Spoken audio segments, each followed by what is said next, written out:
Hi guys, welcome to Jamming Gidia channel officials and Jimmy एजुटेक channel also Gedia academy में आप सभी का स्वागत है। Thank you, all the best for your features. तो आपने सब्सक्राइब नहीं किया, सब्सक्राइब कर दो, लाइक करो, शेयर करो, कमेंट्स करो। ओके, आज हम कल से जो लेक्चर नंबर 4 की बात करते हैं, लेक्चर नंबर 4 ओके, उसमें उत्तर वैदिक पीरियड की बात में कल हमने वैदिक की बात कर दी, आज उत्तर वैदिक पीरियड के अंदर बात करते हैं। अब क्या हुआ कि जो पहले कबीले में रहते हैं सब आर्यो अनार्यो, ओके, वो सब लोग घूमता जीवन छोड़ के एक जगह पे स्थायी हो गए। अब उत्तर वैदिक काल में क्या हो रहा है कि अब जो पहले सब जो इम्पोर्टेंस था ब्राह्मणों का, ब्राह्मण ग्रंथ होते, अरण्यक होते, उपनिषद होते, वो सब कुछ चला गया। उसकी जगह पे अब कहते हैं कि कर्मकांड और ब्राह्मण वो सब का इम्पोर्टेंस बढ़ गया। अब ऋग्वेदिक कर्च वेद के बारे में फिर कुछ बातें अब नहीं हो रही। अब क्या हो रहा है कि सब लोग घूमका छोड़ के एक जगह पे स्थायी हो गए। स्थायी होकर वो लोग एग्रीकल्चर करने लगे, अलग अलग छोटे मोटे जो भी कहते हैं वोकेशनल कोर्स, वोकेशनल जो स्किल होती है उसको सुधार है, वर्कर, वो सब काम करने लगे, बुनाई है, वो सब चीज़। ओके, अब ये मातृ सत्तात्मक हो गया समाज मोस्टली। एक्चुअली पितृसत्तात्मक समाज मोस्टली है, पेट्रियाट्रिक है इसके अंदर। ओके, जो महिला को जो पहले ऋग्वेदिक काल के अंदर जो चीज़ मिल रही थी, जो ओके जो स्वतंत्रता मिल रही थी, उनके जो अधिकार होते, ओके, वो सब कुछ अब ख़त्म हो गया है। अब उनको एजुकेशन का, शिक्षण का कोई अधिकार नहीं है। उसके सिवा हमने उसको अपने हिसाब से शादी करने का कोई अधिकार, वो सब चले गए। अब उसकी मीन्स महिला की स्थिति थोड़ी अब हम कम हो गई है, इसके अंदर ख़राब होती जा रही है। ओके, तो उत्तर वैदिक काल के अंदर ये सब चीज़ होती गई। ओके, और नियोग प्रथा की बात हुई थी, वो चला गया। कितने फिर भी हमारे को एक्सेप्शनल केस है, लोपामुद्रा है, वो सब है कि उसने भी मैरिज किए हुए थे वो लोग। ओके, फिर हम लोगों ने उत्तर वैदिक काल के अंदर जो कोई सा जाबोध उपनिषद के अंदर लिखा, हमने 4 व्यवस्था की बात की हुई है। और 4 व्यवस्था कौन सी होती है? ओके,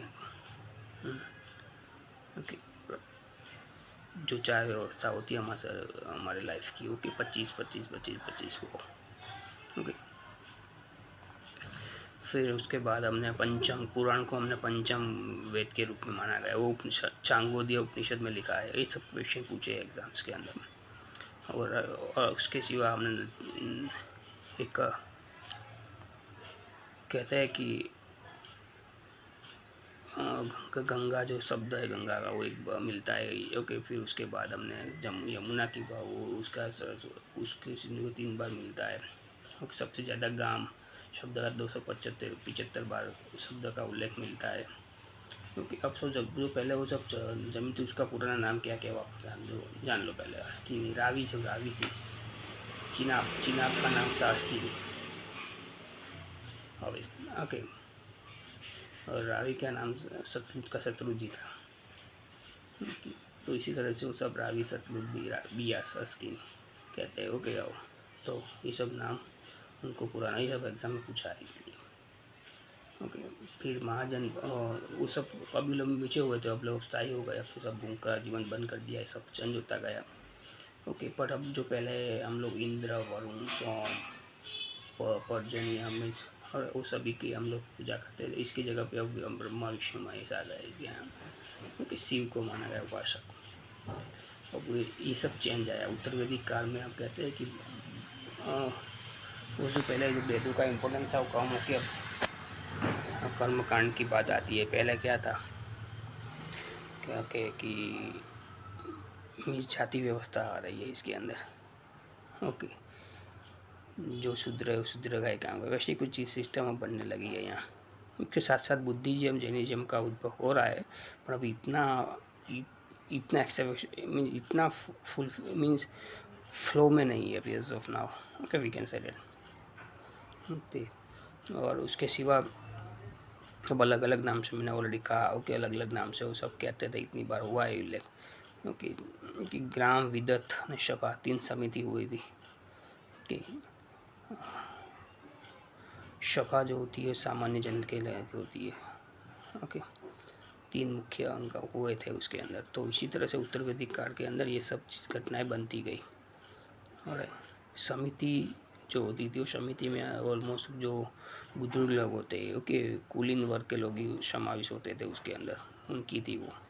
ओके, विदत में क्या है, जो जो चोरी जो लूटा हुआ माल है उसकी विवरण था उसके अंदर, विदत के अंदर।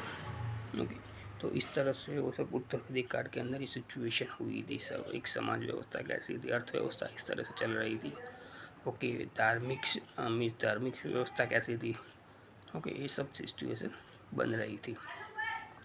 इतना खुद नहीं, पर आपको मैंने जो मेन इंपॉर्टेंट चीज़ थी लॉजिकली से उनको समझना था कि वो क्या डिफरेंसेस आए, व्हाट इज़ डिफरेंसेस आए ऋग्वेदिक काल के अंदर एंड उत्तर वैदिक काल के अंदर, दोनों के अंदर। और उसके बाद शुरू होता है कि हम क्योंकि हमारा जो महाजनपद और उसमें ग्रामीणी थे, गुप्तचर थे, स्पष्ट को गुप्तचर कहा जाता था, स्पष्ट अधिकारी, और ये शब्द पूछते स्पष्ट याद रखना।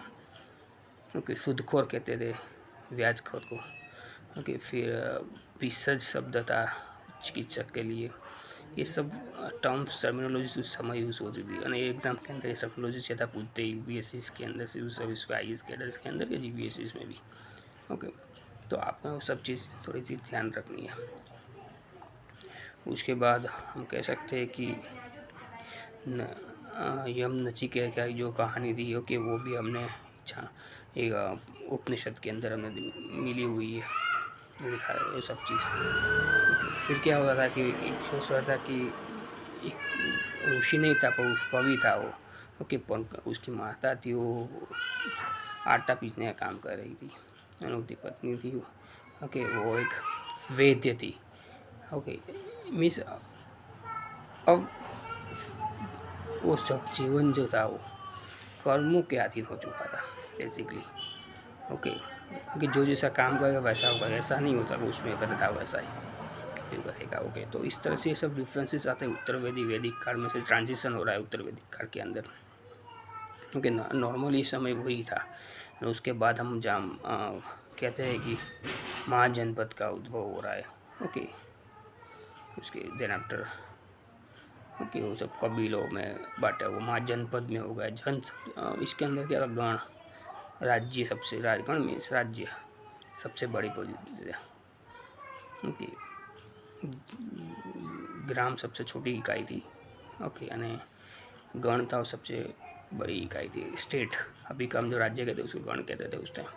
16 महाजनपद की बात आ रही थी, वो उत्तर वैदिक काल के पास लिखा था, सब सभी ग्रंथों के अंदर लिखा हुआ है, कि जैन ग्रंथों के अंदर भी लिखा है। ओके, एंड एक लिखा हुआ था उसके अंदर भी लिखा है सब चीज़। ओके, वो नेक्स्ट लेक्चर में आऊँगा वो सब महाजनपद के बारे में। ओके, तो बिंदुसार ने वो सब आए थे महाजनपद के अंदर, बिंदुसार से पहले तो जो भी डायनेस्टी आई उसके अंदर, डायनेस्टी की मैं बात करूँगा देन आफ्टर उसके अंदर। ओके, साथ साथ में उसी डायनेस्टी के साथ साथ में बुद्धिज्म और जैनिज्म उद्भव भी हुआ। दोनों धर्म का उद्भव भी उसी दौरान हो रहा है, साथ में पैरेलली चल रहा है।